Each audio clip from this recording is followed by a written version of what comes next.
Madame Figaro.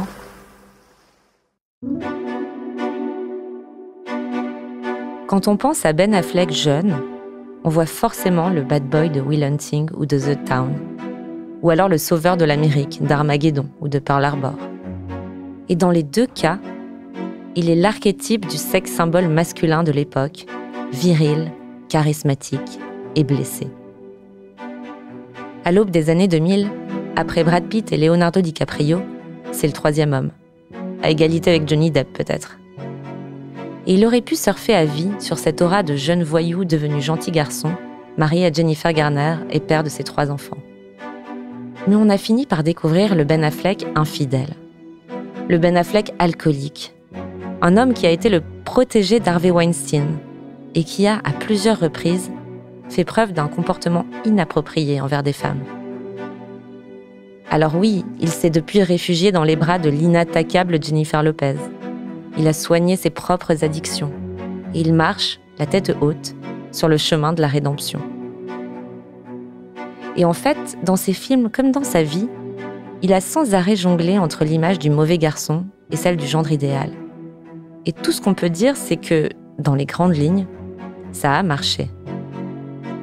Alors qui est vraiment Ben Affleck ? Comment il est devenu le prototype du fantasme féminin, passant sans cesse d'une figure à l'autre ? Et surtout, pourquoi est-ce qu'on lui a tout pardonné ? Est-ce que c'est parce qu'on est prisonnier de ce fantasme, justement ? Je suis Marion Galli-Ramuno, bienvenue dans Scandale. They say it seems like Angelina was planning this divorce for a while. I have no idea what you're talking about. More accusers of Epstein have come forward since the weekend. So many people around Britney are controlling her money. Did you make Kate cry? No. Brittany, can you do a quick picture for me?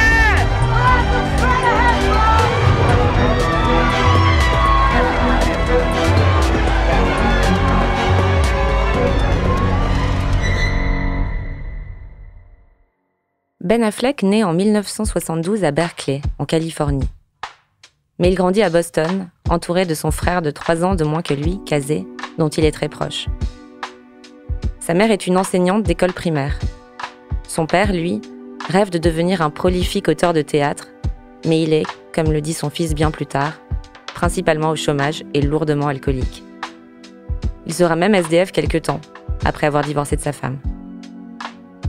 À la maison, Ben et Casey sont très jeunes sensibilisés à la culture et à l'art. Ils vont voir des pièces avec leurs parents, traînent au théâtre avec leurs amis.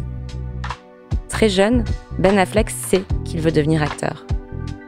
Sa première performance date peut-être de ce jour où sa mère lui demande de sortir un chien imaginaire pendant 1 semaine pour voir s'il est capable d'en avoir un. Malheureusement, il ne tient que 5 jours.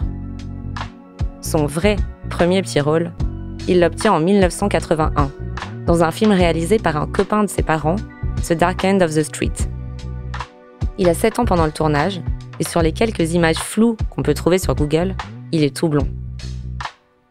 C'est 3 ans plus tard, à l'âge de 12 ans, qu'il fait une première percée dans une série éducative pour enfants, Le Voyage de The Mimi, un genre de C'est pas sorcier, en plus romancé. I'm Ben Affleck, and I'm in the Arctic Test Chamber for the United States Army Research Institute of Environmental Medicine in Natick, Massachusetts.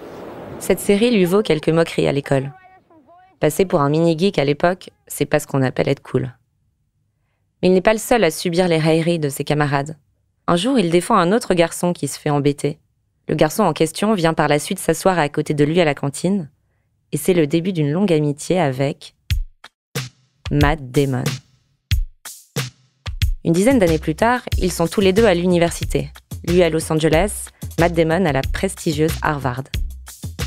Au cours d'une classe d'écriture, Matt Damon pond une histoire de 40 pages sur un jeune homme de la banlieue de Boston, surdoué, mais préférant se saboter en se bagarrant avec ses amis et faisant quelques allers-retours en prison.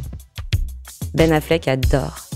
Ça lui rappelle son père, un esprit brillant qui s'est gâché. Il aide alors Matt Damon à réécrire le script en 1994. Ils vont ensuite frapper à toutes les portes des producteurs pour vendre leur scénario. 5 ans plus tard, en 1997, ça donne le film Will Hunting. Il est réalisé par Gus Van Sant, qui n'est pas encore très connu à l'époque, et produit par Harvey Weinstein. Ben Affleck a 25 ans, et même s'il a fait quelques films avant, c'est là qu'il devient célèbre.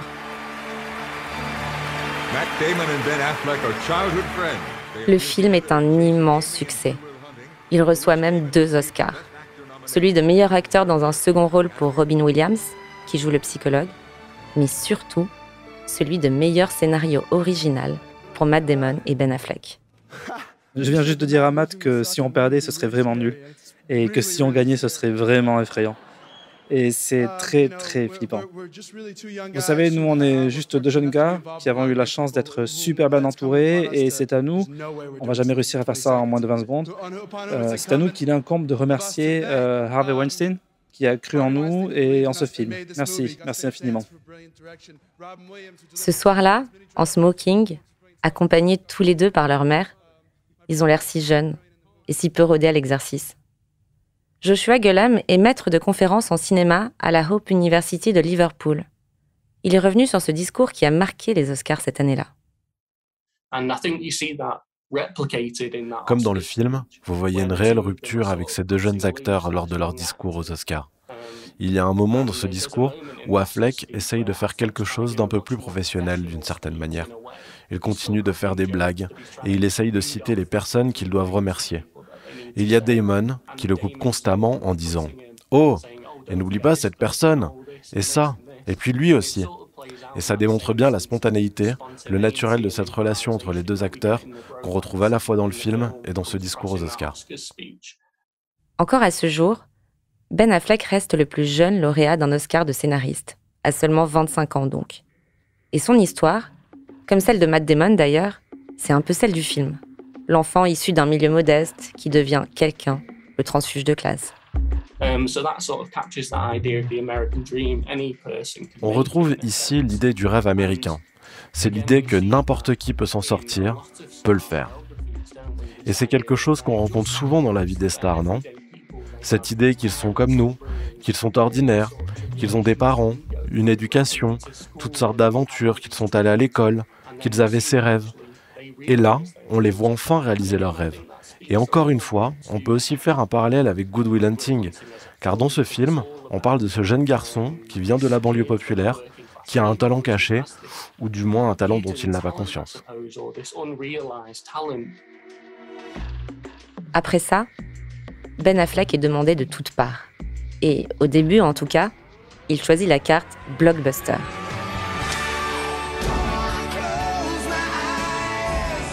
Il part en mission suicide dans une combi d'astronautes et sauve le monde dans Armageddon en 1998. Il fend l'air sous la casquette du plus brillant pilote de l'armée américaine et sauve encore le monde dans Pearl Harbor en 2001. Ces 2 films réalisés par Michael Bay, assez cultes pour ma génération, font de Ben Affleck une sorte d'égérie de films d'action, mais surtout une icône de l'hypermasculinité au cinéma à ce moment-là. Une sorte d'archétype du cow-boy occidental, héroïque et bienfaisant. Le psychanalyste et écrivain Saverio Tomasella m'a expliqué en quoi les personnages incarnés par Ben Affleck correspondent aux 3 types de figures masculines autour desquelles se construisent les fantasmes. Le premier, c'est le Messie. Nous baignons depuis des millénaires dans une culture judéo-chrétienne. Cette figure messianique, c'est que quelqu'un est venu ou va venir pour sauver l'humanité. Et c'est énormément repris dans les figures masculines qui sont proposées par le cinéma, notamment américain, des grandes productions où quelqu'un de très fort ou de très intelligent, le plus souvent il est très fort physiquement, va sauver l'humanité entière, ou en tout cas un très grand nombre de personnes. La deuxième figure masculine, c'est celle du sauveur, celui qui va aider, soutenir, protéger une femme. Dans un modèle extrêmement machiste, protéger la femme qui, la pauvre, ne peut pas se débrouiller, ne peut pas se défendre, ne peut pas réfléchir par elle-même, ne peut pas trouver des solutions. Il lui faut absolument avoir recours à cet homme qui peut être un prince charmant ou pas. Et ça nous fait arriver à la troisième catégorie, le bad boy. Ça va être au contraire le salaud, mais qui a des qualités dont on va se servir pour se sentir protégé ou pour vivre une vie excitante, tout simplement.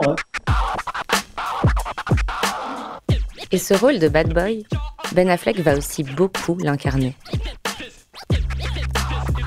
Dans Will Hunting déjà, mais aussi dans Jiggly, Amour trouble en français, dans lequel il joue un tueur à gages employé par un ponte de la mafia. Bien sûr, il porte une veste en cuir et un marcel en coton. Cinéma des années 2000 oblige, il a aussi une assistante très sexy. Et cette assistante, elle est incarnée par Jennifer Lopez, qui est déjà J-Lo à l'époque, star du R&B, qui se pavane en jogging rose en éponge dans ses clips. Sur le tournage, qui a lieu fin 2001, on dit d'ailleurs que Ben Affleck a un peu peur de se retrouver face à une diva.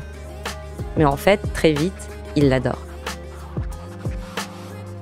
À ce moment-là, il a 29 ans et il vit une relation en on and off avec Gwyneth Paltrow, qu'il a rencontrée sur le tournage de Shakespeare in Love 3 ans auparavant.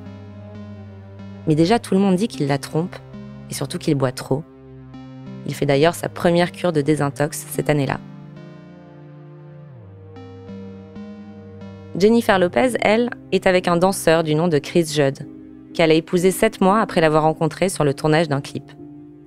Bien que Ben Affleck et Jennifer Lopez jurent n'être que des amis au moment du tournage, la presse People, qui à l'époque explose avec l'arrivée de nouveaux magazines comme US Weekly, In Touch ou OK, s'affole sur leur relation et ne manque pas une miette de leurs faits et gestes.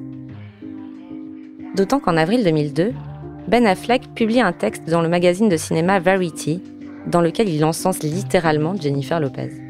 Elle vient alors de recevoir le prix de l'actrice de l'année aux Show West Awards, et il écrit mot pour mot « Je ne souhaite qu'une chose, être dans chacun de tes films ». Le mot est signé avec amour, respect et gratitude, Ben Affleck. Et ça, c'est déjà presque une officialisation.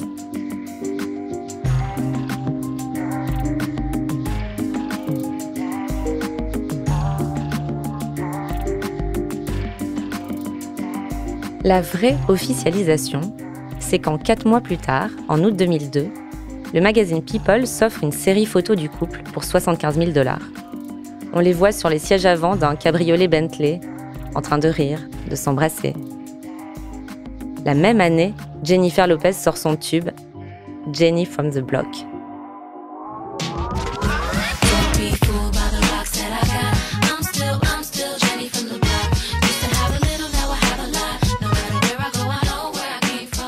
Dans le clip, on voit Ben Affleck qui la console autour d'une coupe de champagne, lui enlève une poussière dans l'œil, qui remplit le réservoir d'essence de sa voiture. À ce moment-là, il passe un peu pour un toy boy. C'est elle qui a le pouvoir. Et c'est ainsi qu'est né le feuilleton Bennifer. Le couple qu'ils forment les rend encore plus célèbres. En 2002, Ben Affleck est sacré à 30 ans homme le plus sexy du monde par le magazine People. La même année, il demande Jennifer Lopez en mariage, et ça fait donc seulement quelques mois qu'ils sont ensemble. Il fait sa demande dans la maison de sa mère à Boston, et Jennifer Lopez raconte lors d'une interview avec la célèbre Diane Sawyer sur ABC comment ça s'est passé. Il ouvre la porte et là je vois une couverture, un duvet de pétales de rose, partout dans toute la maison.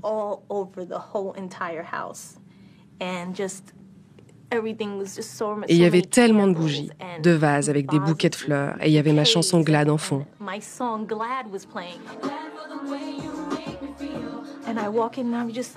Et j'entre dans la maison, je suis sous le choc.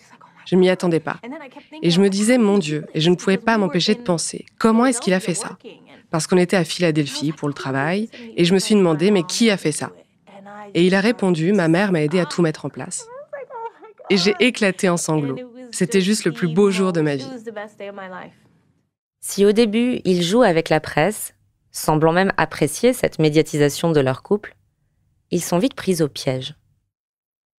En 2003, le couple fait face à des rumeurs selon lesquelles Ben Affleck est allé dans un club de striptease à Vancouver et aurait trompé Jennifer Lopez ce soir-là. Et c'est elle qui se retrouve à le couvrir publiquement en disant via un communiqué qu'elle savait très bien qu'il devait aller dans ce club avec ses amis. Quelques mois plus tard, alors qu'ils avaient prévu de se marier le 14 septembre 2003, ils annulent le mariage 4 jours avant. Le couple annonce dans un communiqué « En raison de l'attention excessive des médias autour de notre mariage, nous avons décidé d'en repousser la date. Quand nous nous sommes retrouvés à envisager sérieusement de louer les services de 3 fausses mariées dans 3 lieux différents, nous avons compris que quelque chose allait de travers. Jennifer Lopez et Ben Affleck se séparent en 2004, et les médias n'y sont pas pour rien. Mais ils restent bons amis. C'est en revanche une mauvaise période qui commence pour Ben Affleck. Jiggly est taxé de sombre navet, à tel point que pendant quelque temps, les Américains emploient l'expression « faire un Jiggly » pour parler d'un échec retentissant. Mais comme souvent à Hollywood, la page semble vite tourner. Ben Affleck se rapproche de plus en plus de Jennifer Garner, qu'il a recroisée sur le tournage de Daredevil en 2003. À l'époque, Jennifer Garner, c'est pour beaucoup la star de la série Alias, dans laquelle elle joue une espionne pour une branche secrète de la CIA. Et dans le milieu d'Hollywood, elle est considérée comme l'une des femmes les plus adorables et les plus équilibrées. Ils officialisent leur relation lors d'un match de baseball des Red Sox de Boston à l'automne 2004. Et tout va de nouveau très rapidement. En fait, il la demande en mariage à peine 1 an après sa séparation avec Jennifer Lopez. Ils se disent oui en juin 2005 à Pirate Bay, un joyau dans les Caraïbes, sans témoins ni invités. Ils passent leur nuit de noces dans la villa d'un ami commun, Bruce Willis. Jennifer Garner est alors enceinte de 5 mois et elle donne naissance à Violette quelques mois plus tard, en décembre 2005. Leur deuxième fille, Serafina, née en 2009. Samuel naîtra en 2012. Et ce qu'on se dit à l'époque, c'est que cette Jennifer, elle n'a rien à voir avec la première. Et que par extension, leur couple non plus. Il est plus low profile, un modèle de stabilité à première vue.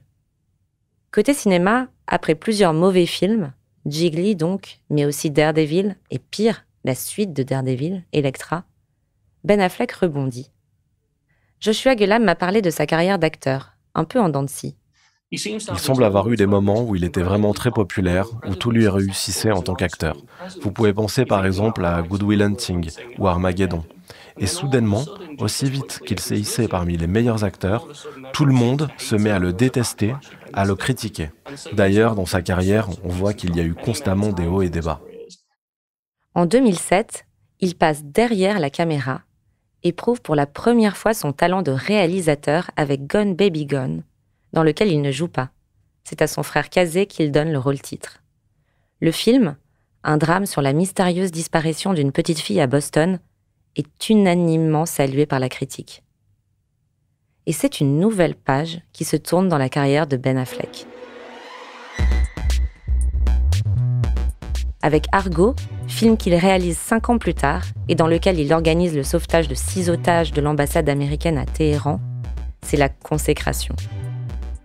Au moment où il rafle le Golden Globe de meilleur réalisateur, il monte sur scène et il encense Jennifer Garner, assise dans la salle. I want to thank my wife, who's the reason I'm standing here. I adore you. I love you so much. Thanks for sitting through this. You're my everything. Thank you. Thank you all very much. Quelques semaines plus tard, Argo remporte l'Oscar du meilleur film, et c'est le Graal. À ce moment-là précisément, Ben Affleck sort du prisme du beau mec blessé et musclé, dans lequel il a longtemps été enfermé. Soudain, il est un intello. Il porte la barbe touffue et des pulls col en V. Le monde commence doucement à oublier qu'il a tourné dans Famille à louer 3 ans plus tôt. Il aurait même pu en rester là. Mais non. Quelques semaines plus tard, il est annoncé pour incarner Batman dans Batman vs Superman et ainsi remplacer Christian Bale dans le costume de l'homme chauve-souris, à une période où les super-héros explosent le box-office. Mais bizarrement, ça ne passe pas auprès des fans de Batman.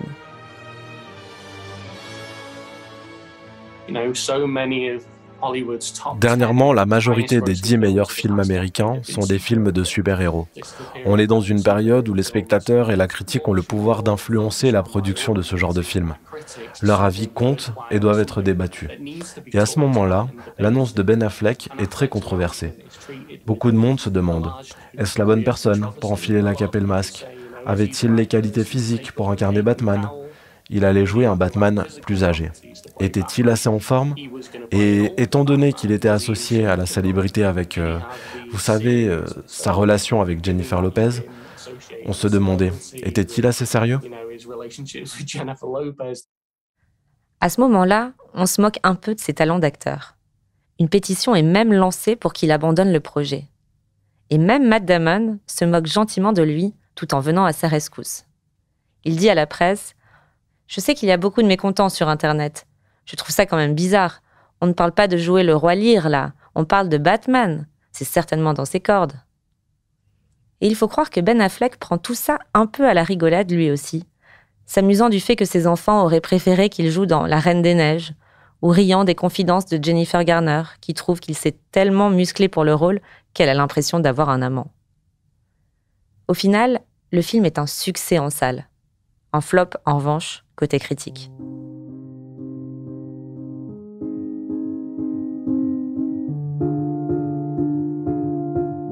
Le 1er juillet 2015, Jennifer Garner et Ben Affleck annoncent leur séparation.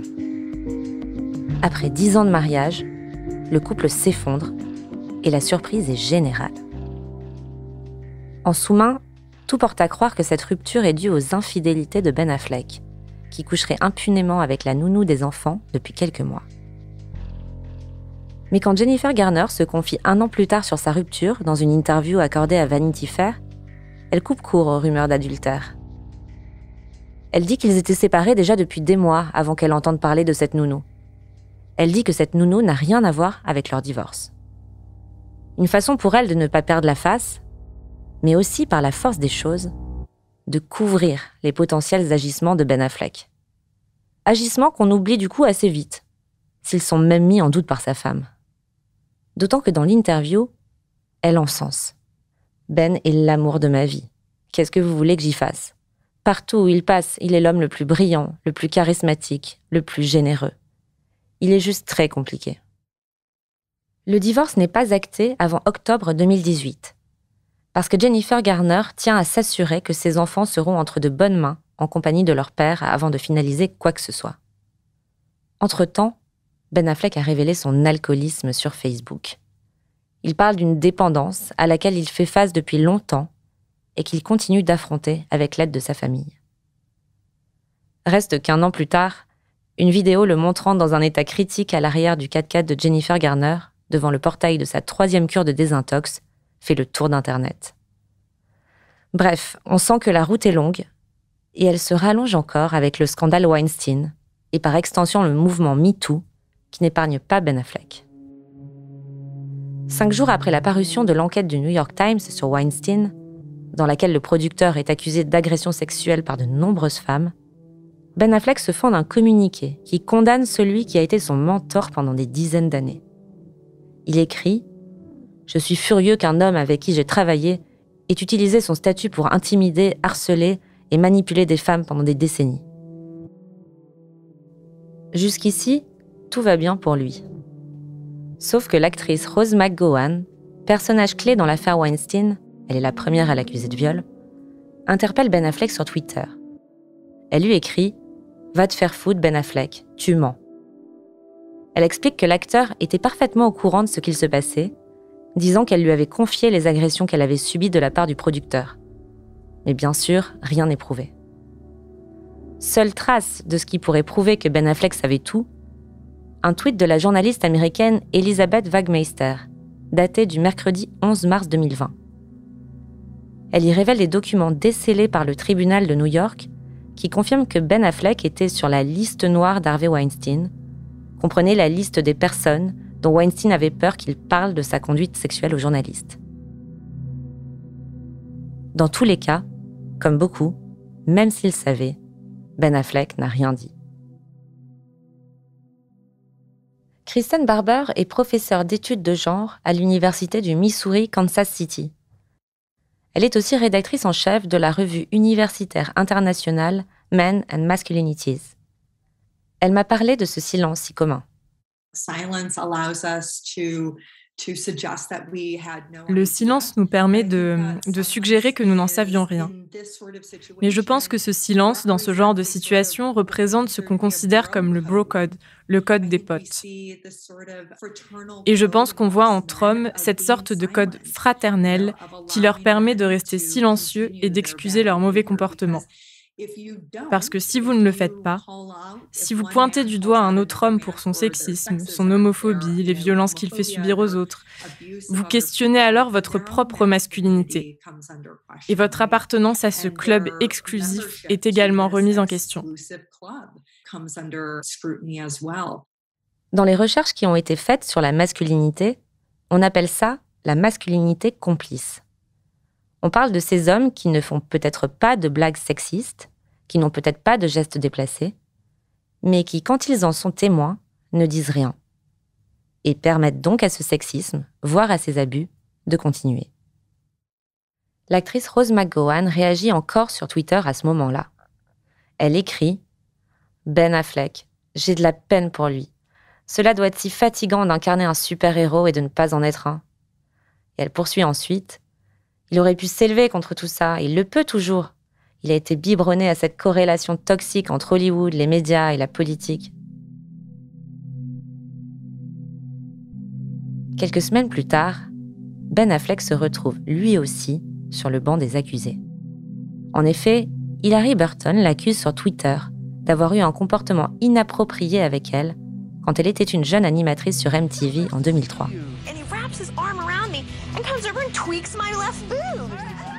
Elle fait remarquer qu'elle n'a pas oublié ce moment horrible où il a passé son bras autour de ses épaules et lui a agrippé les seins.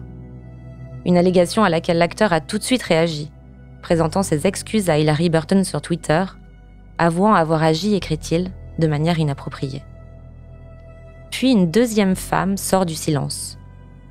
Il s'agit de la maquilleuse Anna-Marie Tendler. Sur Twitter, elle accuse Ben Affleck de l'avoir agressée sexuellement lors de la cérémonie des Golden Globes en 2014. Elle raconte qu'il lui a attrapé les fesses avant de mettre ses doigts entre ses jambes. L'acteur n'a pas répondu à ces allégations et il n'y a pas eu de suite. Il y a aussi cette vidéo gênante datant de 2004 sur laquelle il a l'air clairement ivre. Il prend l'animatrice québécoise Anne-Marie Lozic sur ses genoux avant de la serrer mielleusement contre lui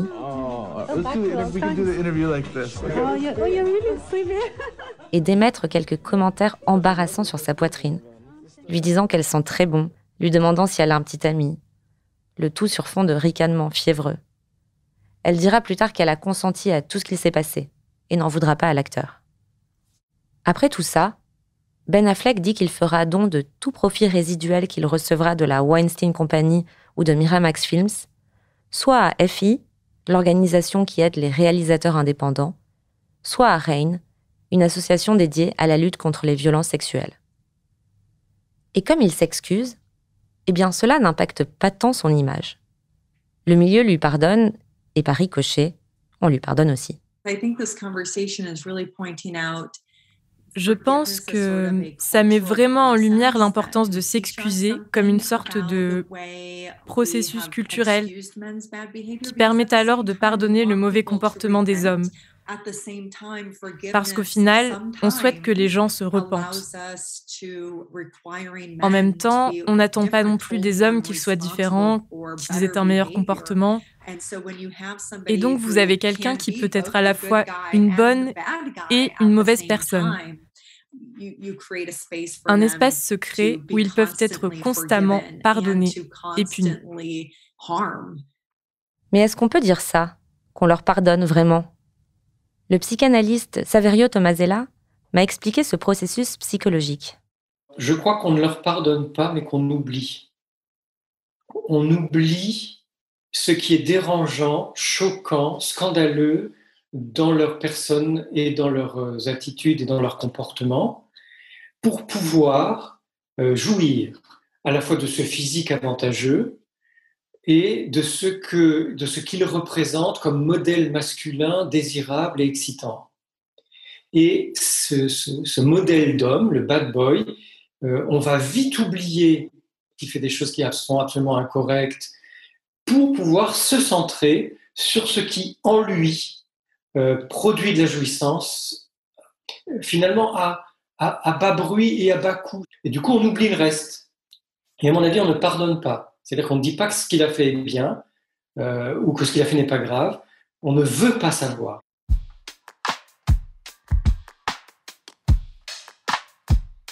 En janvier 2021, en plein Covid, Ben Affleck revient sur sa relation avec Jennifer Lopez dans un podcast de Hollywood Reporter. Il se souvient de comment elle était traitée à l'époque, à quel point les gens étaient méchants avec elle, sexistes, racistes. Il emploie ce mot de « merde vicieuse » pour décrire les propos dont elle a été victime. Il salue ensuite tout ce qu'elle a accompli depuis. On sent bien qu'il saisit n'importe quelle occasion de soutenir les femmes, après tout ce dont il a été accusé. Mais quoi qu'il en soit, le même mois, Jennifer Lopez se sépare d'Alex Rodriguez, une star du baseball aux US avec qui elle était depuis 2017. Et elle est aperçue à Miami avec Ben Affleck en bord de mer. Les paparazzis s'affolent et jurent qu'ils portent la même montre que dans le clip Jenny from the Block, à l'époque de leur première relation. Le 31 mai 2021, ils sont photographiés en train de se câliner sur la banquette d'un restaurant de West Hollywood. C'est-à-dire que 17 ans plus tard, on assiste à la reformation d'un mythe. Et honnêtement, on ne s'y attendait pas. Mais ils ont l'air plus amoureux que jamais, à Capri, Venise ou Paris. Et Ben Affleck reprend doucement le chemin des tabloïds, avec Jennifer Lopez en sauveuse, again. Ce qui transparaît aussi à ce moment-là, c'est que Ben Affleck ne se la joue pas vieux beau en se pavanant avec une fille de 20 ans de moins que lui, un classique à Hollywood. Non, lui, il renoue avec son amour de jeunesse. Et cette nouvelle relation l'aide, quelque part, à reconstruire son image. En fait, les revoir ensemble, ça fait appel à une certaine nostalgie. Il nous faisait rêver il y a 20 ans, et il nous fascine encore aujourd'hui. C'est un peu l'histoire qui commençait bien, qui a bien capoté, mais qui finit bien. Jennifer Lopez parle de deuxième chance à l'amour et annonce leur fiançailles via un texte publié sur son site On the Gilo. Visiblement aux anges, elle écrit « Samedi soir, à l'endroit que je préfère au monde, un bon bain moussant, mon magnifique amour a mis un genou à terre et m'a demandé en mariage. J'étais totalement prise au dépourvu et je l'ai juste regardé dans les yeux en souriant et en pleurant, essayant tant bien que mal de réaliser qu'après 20 ans, cela se produit à nouveau. J'étais réellement sans voix. Il m'a demandé « Est-ce que c'est un oui ?» J'ai dit oui. Bien sûr que c'est un oui.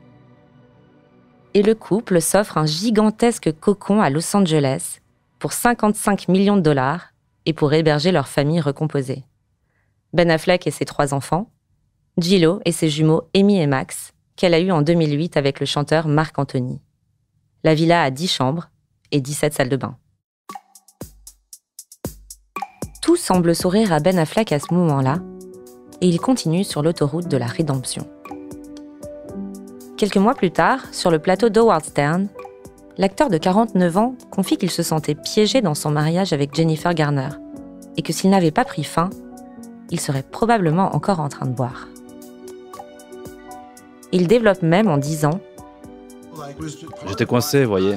Voilà, entre autres choses, pourquoi j'ai commencé à boire. Je ne pouvais pas partir à cause des enfants, mais j'étais pas heureux. Alors que faire ? Pour y remédier, j'ai bu une bouteille de scotch et je me suis endormi sur le canapé. Mais franchement, c'était pas la bonne solution. » Ce n'était pas sans doute la bonne solution non plus de mettre tout sur le dos de Jennifer Garner 6 ans après leur séparation, elle qui l'a soutenue dans toutes ses cures de désintox. Ses propos ont d'ailleurs soulevé une vague d'indignation aux US, genre « pour qui il se prend ?» Quant à sa consommation d'alcool excessive et le fait d'en parler à la télé, la professeure Kristen Barber m'a dit qu'on était dans une approche très américaine de ce qu'est être un homme. On n'est pas nécessairement surpris qu'il rencontre des problèmes avec l'alcool, car aux États-Unis, on accepte que les hommes boivent de l'alcool. Ça fait même partie de la culture, de boire des bières en regardant le sport ou de construire des relations fraternelles autour de l'alcool, par exemple. Tout ça est naturel. On le voit dans nos publicités lors du Super Bowl. C'est romancé. Et en parallèle, ça nous permet également de le voir comme une bonne personne qui traverse des difficultés, ce qui nous distrait des allégations de violences sexuelles portées à son encontre. En 2020, le New York Times publiait un grand article intitulé « Ben Affleck a essayé de faire taire sa souffrance en buvant. Maintenant, il essaie l'honnêteté ». Et Kristen Barber m'a expliqué les effets bénéfiques de cette nouvelle vulnérabilité. En même temps, Ben Affleck qui parle d'alcoolisme, ça le rend vulnérable, chose qu'on ne retrouve pas habituellement dans l'image qu'on se fait de la masculinité. Les hommes ne sont pas censés être vulnérables. Donc, d'un côté, c'est vraiment encourageant de le voir parler de ses difficultés, de ses problèmes d'alcoolisme, comment cela a affecté ses enfants, sa famille. On peut voir qu'il se livre énormément. Il se définit comme père, mais également comme quelqu'un qui a besoin d'aide. Et c'est vraiment encourageant de voir ça. Mais en même temps, devenir vulnérable ne fait que renforcer l'archétype du gentil garçon qu'on a. Et on pardonne très facilement aux gentils garçons. Donc, à chaque fois qu'on voit un jeune homme blanc être accusé de quelque chose, on se dit « Ok, il y a très probablement cette idée de « Oh bon, mais c'est quand même un bon gars ». Il en parle, il s'en excuse. Et il le met même en scène au cinéma, comme me le rappelle Joshua Gulam. Si vous réfléchissez à Ben Affleck qui se confie sur son alcoolisme et comment cela interagit avec ses derniers rôles, il y a notamment le film The Way Back, produit il y a quelques années. Il joue un coach de basketball dans un lycée qui rencontre des problèmes d'addiction à l'alcool. Et en même temps, on a cet acteur qui traverse la même crise dans sa vie perso. Les rôles de Ben Affleck, du moins dans le film The Way Back, contribuent à le rendre bien plus authentique.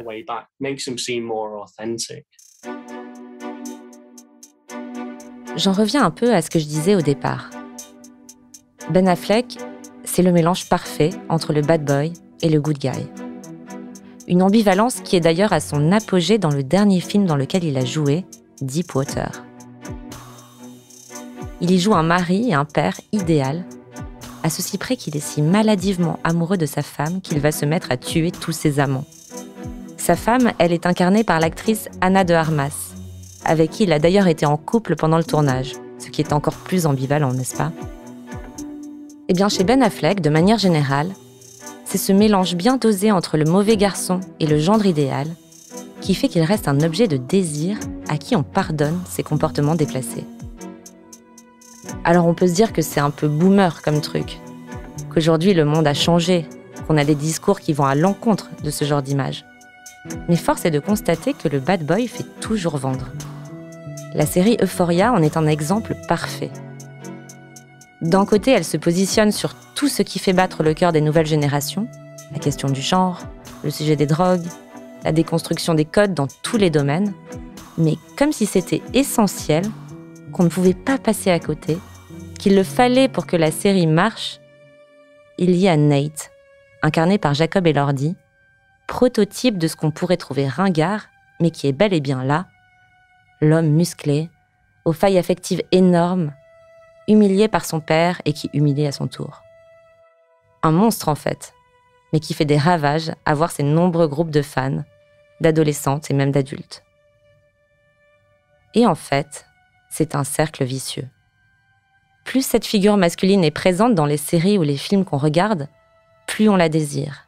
Et alors on nous la redonne et on la désire encore plus. Et ainsi de suite. Saverio Tomasella m'a expliqué pourquoi ce fantasme du mauvais garçon perdure encore aujourd'hui.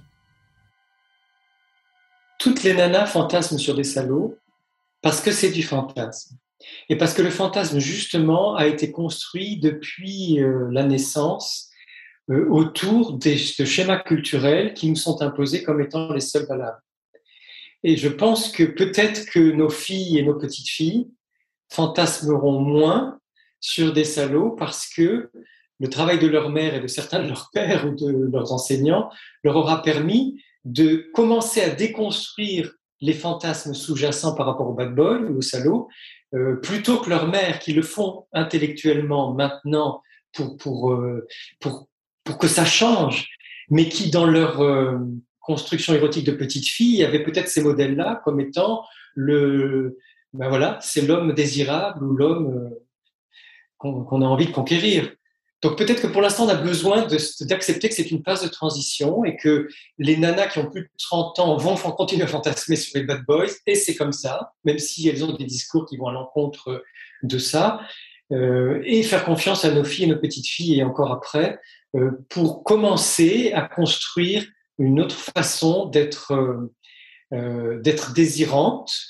Est-ce que ça signifie que si on a entre 35 et 40 ans aujourd'hui, on ne peut pas changer ça ? Alors, on peut se poser la question de savoir si ces constructions sont modulables pour les femmes qui ont plus de 30 ou 40 ans. Oui, bien sûr qu'elles le sont. C'est-à-dire que là, ce que je viens de dire, c'était un peu schématique, mais c'était pour donner de l'espoir. C'est pour dire que de toute façon, c'est en train de bouger. C'est aussi possible de changer au niveau individuel, et souvent grâce à une psychanalyse ou à une thérapie en profondeur. C'est-à-dire que dans un cheminement d'exploration de ses fantasmes et de son inconscient, il arrive un moment où on n'y croit plus, ça marche plus, et nos pulsions se réorientent plutôt vers nos fantaisies érotiques conscientes. Après, je pense aussi que la culture évolue et qu'il y a de plus en plus de place pour le féminisme, la déconstruction du virilisme. Donc, de toute façon, ça a un impact aussi sur nous toutes et nous tous. Mais est-ce qu'il y a une façon pour les nouvelles générations de se libérer de cette transmission de schémas culturels, de ce qui est désirable ? La culture évolue justement par la révolte, la rébellion et la proposition de transformation des nouvelles générations par rapport aux repères des anciennes générations. C'est-à-dire qu'il y a toujours un moment conflictuel où la jeune génération ne va pas accepter les repères, les valeurs, les croyances des générations d'avant, parce qu'elle sent bien qu'il y a quelque chose de trafiqué ou de trop étroit, étriqué dans ce qui est proposé par les générations d'avant, notamment celles des parents. Donc, les jeunes générations sont là pour interroger, déconstruire, proposer des nouvelles façons de voir et tenir bon face aux générations d'avant en disant non, nous, c'est notre façon de voir, notre façon de désirer, notre façon d'avancer, et on va faire différemment de vous, même si vous n'êtes pas content. Et plus concrètement, sur les fantasmes féminins, on en est où aujourd'hui ?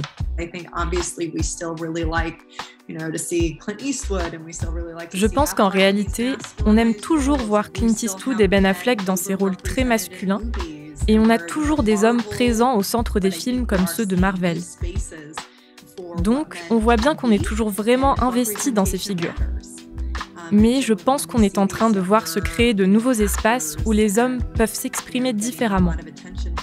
Et ces représentations sont importantes. On voit ces jeunes acteurs capter de plus en plus l'attention. Récemment, nous avons eu des discussions autour des questions du genre et d'Harry Styles sur le fait qu'il porte des robes, des bijoux. Et il me rappelle beaucoup Prince ou David Bowie, ces sortes de masculinité féminine.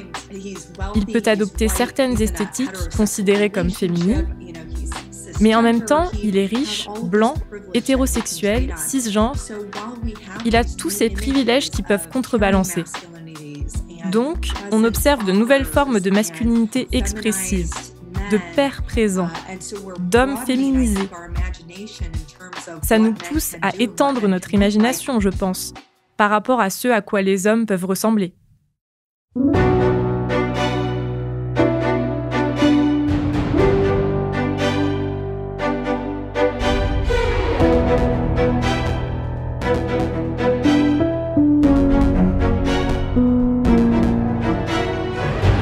Je suis Marion Galli-Ramuno et vous venez d'écouter le 7e épisode de Scandale, un podcast de Madame Figaro. Claire Bellassène a participé à l'écriture et à la production de cet épisode, avec l'aide d'Adèle Jacquet. Thomas Rosès en a fait la réalisation et le mix, sur une musique composée par Jean Thévenin. Lucille Rousseau-Garcia est la productrice de Scandale, et Océane Sunny en est la responsable éditoriale. Si cet épisode vous a plu, vous pouvez nous laisser des étoiles et des commentaires. Et surtout, abonnez-vous à Scandale. Ça vous permet d'être sûr de ne pas rater les prochains épisodes. Dans 2 semaines, justement, on se retrouve pour parler de Robert Pattinson et de Kristen Stewart, mais surtout de l'hystérie provoquée par ce couple révélé dans Twilight.